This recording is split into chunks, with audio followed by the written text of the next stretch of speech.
Tokyo Olympics are underway, and in less than a week, baseball will be played at the Olympics for the first time in 13 years. The last time we had baseball at the Summer Games was in 2008 in Beijing, where Korea beat Cuba in the gold medal game. Since then, there have been 3 WBCs, 2 Premier 12s, and various other international tournaments, so a lot has changed. In fact, Cuba won't even be there this time. 6 countries will participate, and a total of 16 games will be played. First, they will be placed into 2 groups. Group A will consist of Japan, Mexico, and the Dominican Republic. In Group B, Israel, Korea, and the USA. Each group will play a round robin that will determine the seeding for the knockout stage. The very first game will be played on Wednesday, July 28th at Fukushima Azuma Baseball Stadium between Japan and the Dominican Republic. All games after that will be played at Yokohama Stadium, home to the Yokohama DNA Baystars of NPB. The knockout stage is rather complicated. The champions of each group get a first round bye. Then they will face each other, with the winner moving on to the semifinals. Number 2 meets number 2, and number 3 meets number 3.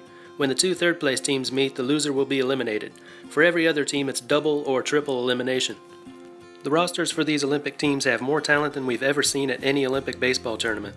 The professional leagues of Japan and Korea have put their seasons on hold so that all the best players can participate. No active major league players, but every team has ex-major leaguers, some even playing in MLB this year.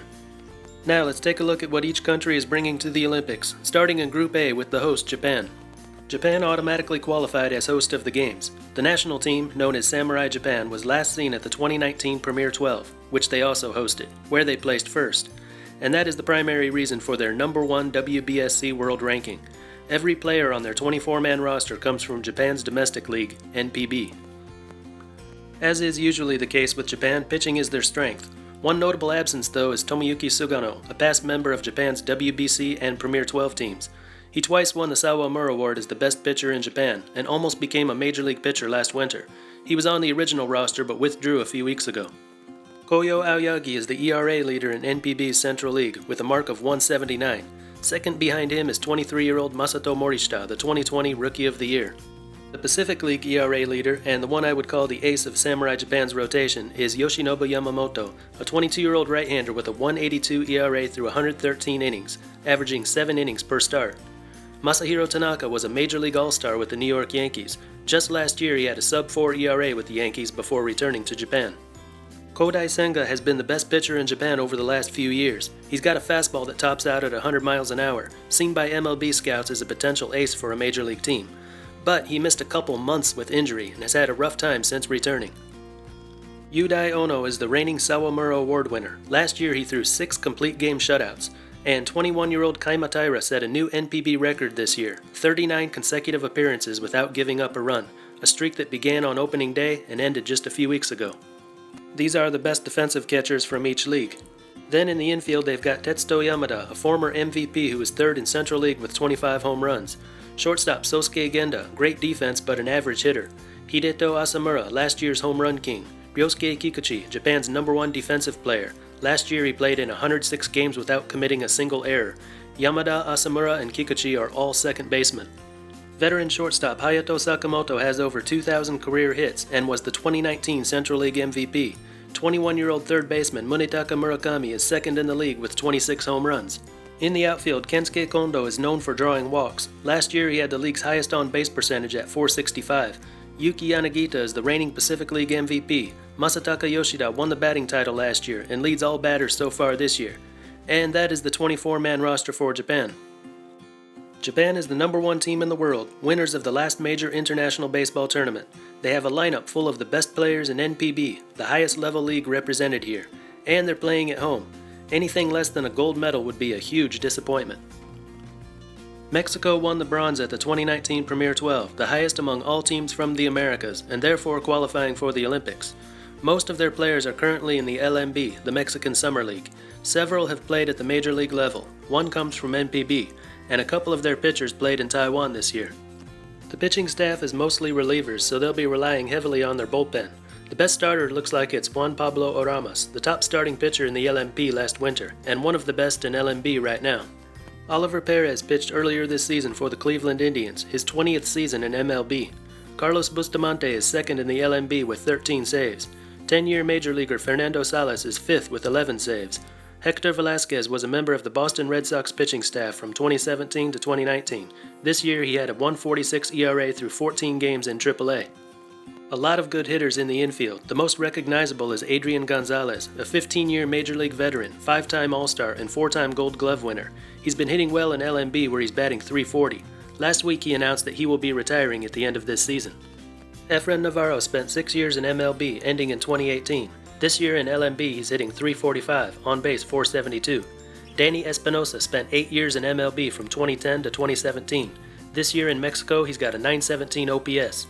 Second baseman Isaac Rodriguez Salazar ranks third among LMB batting leaders at .387, second in stolen bases, and fifth in on-base percentage.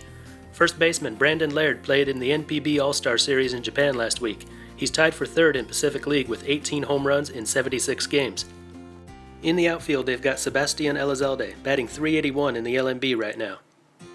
A lot of Major League experience in the lineup, some of the best from the LMB, and one NPB All-Star. Not the most talented team, but they've got enough to win it. Dominican Republic was the last of the 6 countries to qualify for the Olympics. After a runner-up finish at the Baseball Americas qualifier, they won the final qualifier. Along the way, they beat Puerto Rico, Nicaragua, Canada, the Netherlands, and 3 times beat Venezuela. The roster they're bringing to the Olympics is about the same as they had at the qualifiers, so we know this group can beat some quality teams. During the qualifiers, they were the best hitting team, but pitching was a problem, especially in their only loss to USA. To help with that, they've added a couple NPB pitchers. One is Angel Sanchez. 2 years ago, he was one of the best pitchers in the KBO. Last year, a reliable starter in NPB. But this year, he's struggling a bit with a .468 ERA through 14 starts. The other one is CC Mercedes. He's been very good this year, a .231 ERA in 6 starts. Former Major League left-hander Raul Valdez was their top starting pitcher in the Baseball Americas qualifier. In 2 starts, he led all pitchers in innings and strikeouts. Jumbo Diaz was a 4-year Major League reliever from 2014 to 2017. In 2021, he has a .189 ERA in 21 appearances in the LMB. Left-handed reliever Dario Alvarez pitched in MLB during those same years. He was one of the Dominican League's top relief pitchers last winter. And another left-handed reliever, 25-year-old Junior Garcia, has made 18 appearances in AAA this year, ERA .295. They never had a problem hitting the ball during the qualifiers. Jason Guzman, a 22-year-old Kansas City Royals infield prospect, led all batters at the Baseball Americas qualifier with a .571 average. Another infielder, 6-year Major League veteran Juan Francisco, led all hitters with 4 home runs. Emilio Bonifacio had a 12-year Major League career that just ended last year. And of course, Jose Bautista, whose 15-year Major League career included 6 All-Star selections, 3 Silver Sluggers, and twice leading the league in home runs. In the outfield, all eyes are on 20-year-old Mariners prospect Julio Rodriguez, one of the top prospects in the Major League system. Since being called up to AA, he's got a .910 OPS in 14 games. During the Baseball Americas qualifier, he slashed .458, .480, .708 in 5 games. Providing some experience in the outfield is MELKY Cabrera, a 15-year Major League veteran and World Series champion. A country known for producing baseball talent, it's surprising that this will only be the 2nd appearance in the Olympics for Dominican Republic, and they've never medaled, but they've definitely got enough talent to win the gold this time. Over to Group B, Team USA punched their ticket to Tokyo by going a perfect 5-0 in the Baseball Americas qualifier. From start to finish, they were the best team in the tournament with a good balance of hitting and pitching, but this team looks a little different from the one they brought to the qualifier. Absent from the rotation is Cardinals prospect Matthew Liberatore, their go-to pitcher in the qualifier. They've added a couple NPB pitchers. Nick Martinez threw 4 years for the Texas Rangers before heading to Japan. This year he's got a .203 ERA through 11 starts. Scott McGuff is in his 3rd NPB season, 39 appearances in relief, ERA .239. Left-handed starter Scott Kashmir was also recently added.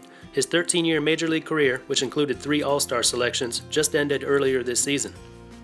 A promising young pitcher is 22-year-old Shane Baz. He's made 5 starts in AAA this year with an ERA of .196. And one interesting member of the pitching staff is Anthony Gose, a Major League center fielder from 2012 to 2016, then converted to a relief pitcher in the minors. He now pitches in AAA, and during the qualifier he threw 2 scoreless innings.